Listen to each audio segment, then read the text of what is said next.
So my first piece, I thought I'd bring a little flavour just because of the venue. Words and wings. So I thought I'd do a piece about chicken. Not bad. I like chicken. Kentucky fried. Fries on the side. Black pepper, lemon pepper, salt and pepper, then wings are fire, right? I like legs. Legs and breast. Protein I ingest leaves me unsatisfied. I don't want it to end. Grilled fillets, I don't sleep on it, but it gives me comfort like a bed. When I sat down and consulted my partner and said we're going to have a food, baby. So order that food, baby. Chicken chow mein, chicken fried rice. Chicken is delicious when it's cooked right. Marinated overnight. Saturday I had stew chicken, Sunday roast chicken, Monday a chicken sandwich from leftovers I was handed. The vital question is what sauce with the sandwich? For me, mayonnaise gets abandoned. I don't want that. Maybe chipotle, some guacamole, dissected and devoured with the mint, but now I fancy sweet and sour. I'm rather hungry, I haven't eaten in an hour. Chicken noodle soup don't fill me up, that's the truth. But never fear, I know just what to do. Half a chicken from Nando's, so get in the car, I'm on the way, it's not that far. I quickly review the menu, it's not that hard. Period, chips dipped in their medium dip. I even dip my chicken in it because sometimes it's dry in it. You have to utilise all condiments. I use chili jam as a lubricant, garlic bread as an accompaniment, because what's good times without friends? Like what's good chicken without the skin? How else would the seasoning soak in? I find it fully appropriate just to eat the skin. Yes, on its own, and yes, I know it's probably not the best I know, but this animal has served me better than some of the closest friends I know. So thank you, dear God, dear God. I pray that we use but don't abuse these animals we choose to use as fuel. It may be cruel but delicious too. Uber Eats or Deliveroo, I'm so confused. Look at what you made me do. If this is wrong, then why has it become so accessible? I do try and eat my vegetables, they're just not as pleasurable. I hope you don't mind. Pretty please bless this chicken I'm about to eat tonight. Amen. Thank you.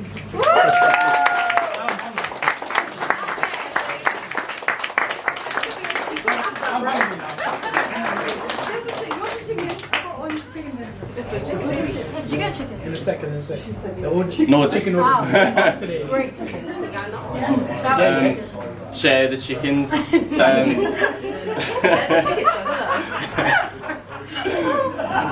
I'm sorry. Sorry. So this next piece is a bit of a change of pace because personally I like a bit of variety and I like to do different things. So this one's a bit more risque. I was debating with Noor whether to do this piece. Bear in mind, I said don't do it. There's it should be. But a child has left, so it's all green in my mind. It's all go. That did affect my The premises of this piece, essentially, sometimes I go to open mics and they promote it as a safe space and you can say anything, do anything. But when I perform some poems, it's not accepted there, or they want some sort of theme and they didn't really say. So I wrote this piece taking something that people would likely accept speaking about and turn it into something a bit more uncomfortable. So if you do feel uncomfortable, that is the purpose of this piece. If I said newborn baby, would you feel uncomfortable? If I said cute newborn baby, would you feel uncomfortable? If I said my cute newborn baby is the closest thing to pure love that I've ever felt, would you feel uncomfortable? If I said early mornings, late nights, shit-filled nappies, arguments over who's right, loud screams, teething bites, constant worry, massive highs, massive lows, the strain is overbearing at times, sickness, sick, snot, slimy, screaming, constantly crying and confused, would you feel uncomfortable?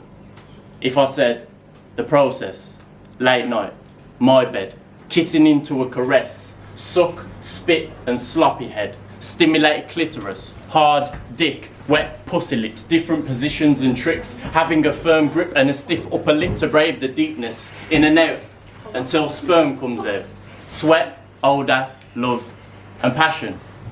Would you feel uncomfortable? If I said morning sickness, mood switches, sore leaking nipples, tummy twitches, no sex, wondering if he's cheating, 9 months, water breaks, contractions, pain, showing your vagina to strangers, pushing, straining, pissy, accidentally shitting, risk of death, risk of complications, blood, afterbirth, congratulations, you've made it.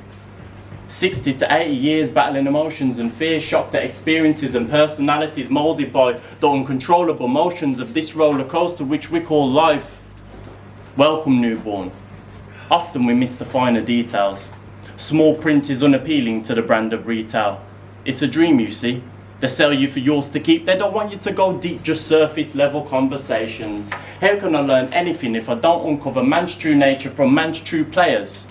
Us. The cattle breeded for each new station which we play our roles in on this PlayStation. It's all a game here. I just want the correct rules and information. To trade places, share stories, transparency equaling clarity from these blank faces. Why can't I go to an open mic and feel as if I can really speak my mind? Sometimes I purposefully sugarcoat these lines because I don't want to risk making you feel uncomfortable. And if you did feel uncomfortable, well, I guess you're a human that's not functional, because all I've done tonight is speak about the essence of life. And I'm with you, because I often wince at our behaviours.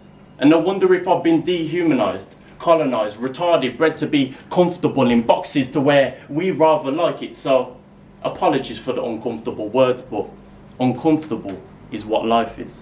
Thank you.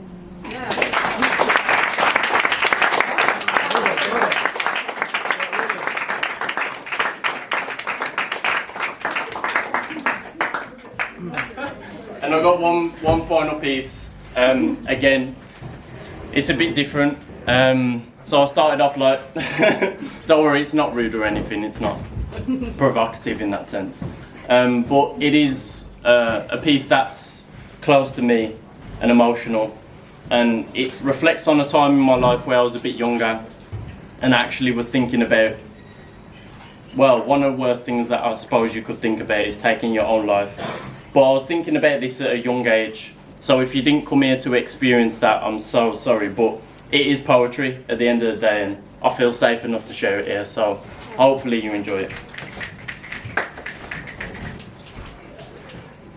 The impact. How do kids think? How do kids move with the pain of an imprint? How does a kid relay the details of his inner thoughts to another kid who doesn't have an inkling? Brandon was my good friend at the age of 10, and everybody wanted to be him. He had 2 parents and 2 siblings. I'd often hear of other kids being invited over for birthdays and Christmas. His dad's car was tinted and distinguished from others I had witnessed. Everything about Brandon I noticed.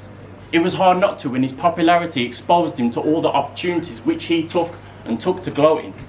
He was a kid who was confident and hopeful, excelled in sports and was easily sociable, easily likeable, easily.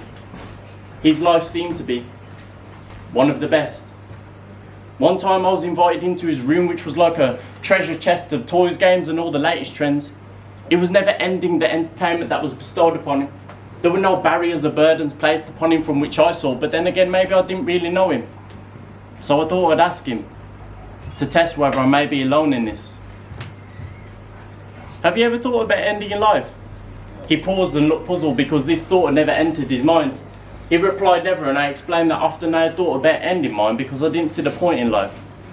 And I didn't explain much further at the time. We didn't understand.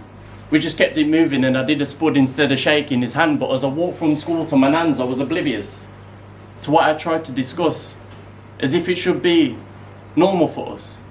Because it was normal for me to think like this when I was just a kid. And now I'm older and have the wisdom to reminisce, I realised how sad I was.